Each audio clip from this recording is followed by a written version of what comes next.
Laura Malka, bonjour. Bonjour. Merci beaucoup d'être venue. Merci de me recevoir. Voilà. Avec grand plaisir.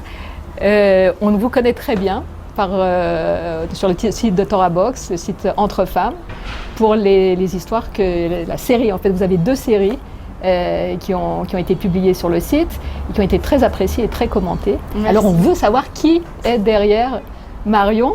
Et Steve. Et enfin la voilà, c'est elle, Laura Malka. Alors une petite biographie en quelques... biographie. Où vous êtes née. Je suis née à Paris. J'ai grandi avec un papa rabbin qui avait une communauté à Clichy. Donc j'ai grandi vraiment dans l'esprit communautaire. Et ensuite je me suis mariée, j'ai déménagé à Genève. C'était mon petit cadeau de mariage où j'ai vécu 7 ans. Et puis ensuite on a eu l'opportunité de vivre le rêve américain. Donc depuis à peu près 7 ans, j'habite à New York, à Manhattan. Super. On y reviendra. Vous nous raconterez un peu quelle est des 3 capitales dans laquelle vous vous sentez le mieux. Maintenant, moi je vais vous dire, j'ai vu Marion, j'ai beaucoup aimé.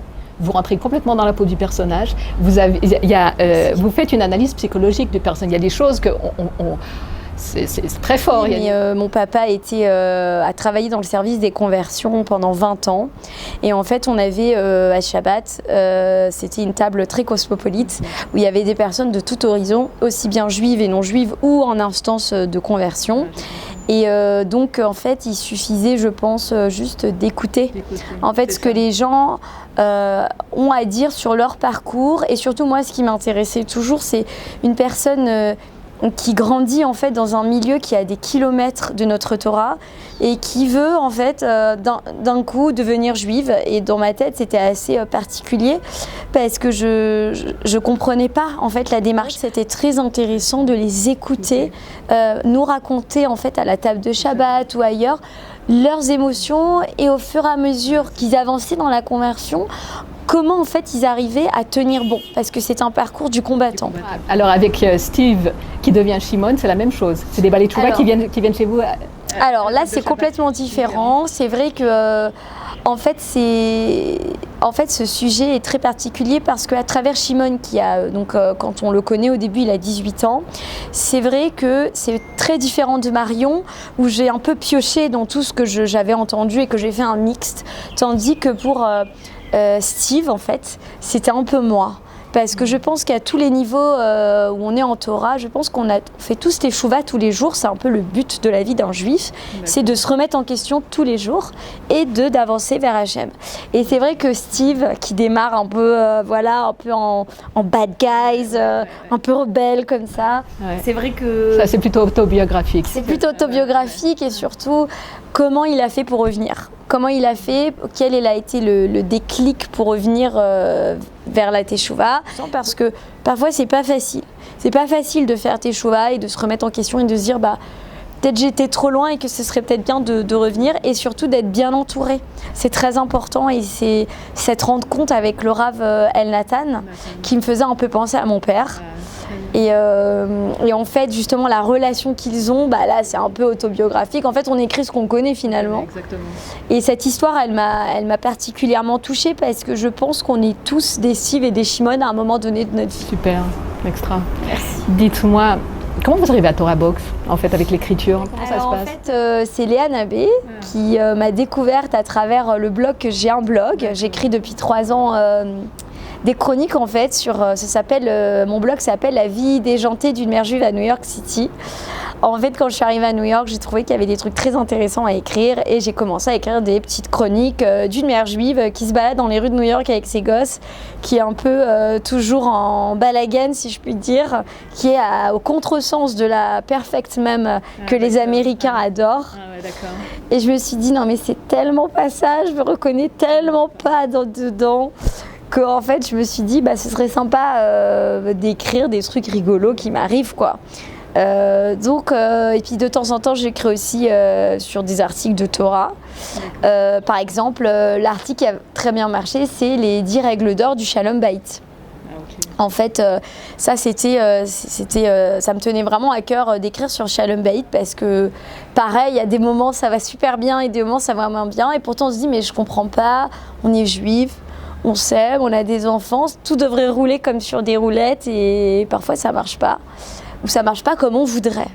Et justement, en écrivant sur le Shalom Bayit, parfois sur ma vie, parfois sur autre chose, sur des situations, j'ai eu pas mal de personnes qui ont commencé à me lire. Et puis ça a grossi, et ça a fait une communauté. Et Léa, en fait, me lisait à travers mes articles. Elle m'a dit, peut-être quelque chose qu'on pourrait travailler ensemble. Dites-moi, comment vous écrivez? Ça veut dire, comment vous commencez? Alors, je suis obligée de faire intervenir quelqu'un, si je peux dire quelqu'un pour le nommer, parce qu'on ne le nomme pas, c'est Akadosh Baruch Hu, qui me donne l'inspiration. Et je pense que chacun d'entre nous, je suis persuadée de ça, ont des dons artistiques ou pas, que ce soit la peinture, que ce soit l'écriture, que ce soit la chanson. Et en fait, c'est Hachem qui donne ce don en nous. Et parfois, il faut le travailler, ce don.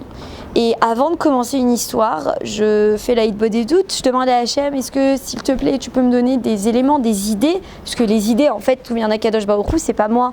Moi, je pense très humblement que je suis que le Kéli de toutes ces histoires que j'écris. Et qu'en fait, c'est Hachem qui me donne l'émotion en me disant, voilà, ça va être une histoire. C'est l'inspiration, en fait. L'inspiration qui vient. C'est vraiment le souffle d'Akadosh Baruch Hu qui est en chacun d'entre nous. De création aussi, ouais. Et c'est lui qui crée finalement. À travers vous. À travers nous. Et chacun d'entre nous, on a cette inspiration. Même par rapport à nos choix, même par rapport aux décisions qu'on prend.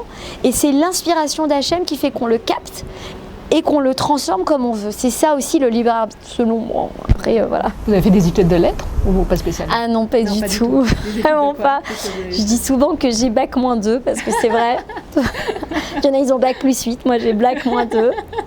Sympa. Voilà. Et, vous n'avez pas fait le bac? Non, pas du tout. Et justement, quand j'ai commencé à écrire, j'ai des petits soucis d'orthographe, de grammaire, de syntaxe. Les phrases faisaient 15 lignes. Les phrases faisaient 15 lignes. Donc, on m'a dit, bon, il faudrait peut-être mettre des points, des virgules. Et au final, en fait, il y a des obstacles, je pense. Dans tout ce qu'on fait, il y a des obstacles et on peut souvent se dire, ah là, j'y arriverai jamais, c'est clair, je sais pas, j'ai pas été à l'école, je sais pas écrire, je sais pas. On peut utiliser cet argument, je sais pas, j'arriverai pas, on peut le faire. Mais après, on a des outils. Et puis au final, il n'y a que des solutions finalement. Super. Voilà. Génial. Vous êtes maman de combien de petits bouts? De 3 enfants. 3 enfants, bien. Il y a combien de temps que vous êtes mariés? Il y a 13 ans maintenant. 13 ans, oh, Hachem. Donc vous êtes partis de Paris, Genève et New York. Et New York. Alors c'est quoi votre capitale? Moi je suis suisse, alors ça m'intéresse. Moi je suis genevoise. Ah, vous êtes genevoise? Ah bah oui, je connais chaque pierre là-bas. Ah oui, donc vous connaissez. Bon, on va passer directement à New York. New York, c'est un peu plus... Non, c'est différent, c'est complètement différent. En fait, Genève, c'est très calme. Ouais. C'est une vie complètement différente et New York, c'est très dynamique. Très dynamique. Je trouve que pour le judaïsme, on peut vraiment s'épanouir là-bas. Il y a tout ce qu'il faut. Il y a une facilité pour manger cachère.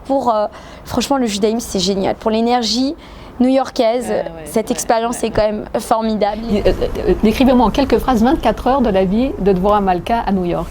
Oula. Vous vous levez à quelle heure? Je me lève à 5h30 du matin. Donc je me prépare, je prépare le petit-déj. Ensuite, j'accompagne mes petits chéris à l'école. Quelle école ils fréquentent? Ils vont à MDS Manhattan Day School, pour ceux qui connaissent. Non. Donc voilà, une petite yeshiva très sympa. Et ensuite, je reviens, je cours à la maison à 8h30 pour écrire, pour m'asseoir jusqu'à ma table jusqu'à 4h de l'après-midi. Après, je vais aller les chercher, je cours. Donc après, j'appelle ça le BDD, bain douche devoir, allez hop. Et ensuite, je recommence à m'asseoir pour m'écrire parce que j'ai plusieurs projets en même temps. Et surtout, il y a quelque chose qui me tient très à cœur, c'est le courrier du cœur. Il y a des personnes à travers mes histoires, notamment Steve, Hashimon, Marion, qui m'écrivent en fait pour me raconter leur expérience, pour discuter, pour des situations qu'ils rencontrent. Et l'écriture a fait que les personnes qui s'identifient ont tendance à m'écrire. Donc je consacre entre 1h et 2h par jour à répondre à mon courrier en fait. Il y a des convertis qui vous écrivent et qui disent je me suis complètement identifiée avec l'histoire de Marion. Personnes teshuva, personnes qui sont très loin, qui ne savent quasiment pas qu'elles sont juives et qui demandent mais par quoi je commence. Avec bonheur, moi je réponds si je peux, parce que des fois je peux pas. Ouais, et voilà, et c'est ça vraiment qui me tient à cœur, hormis le fait que j'écris. Merveilleux. Voilà. Génial. Merci On attend beaucoup. Impatiemment. Merci Dvorah Malka. Toda Rabba. Merci beaucoup. À bientôt. À très bientôt.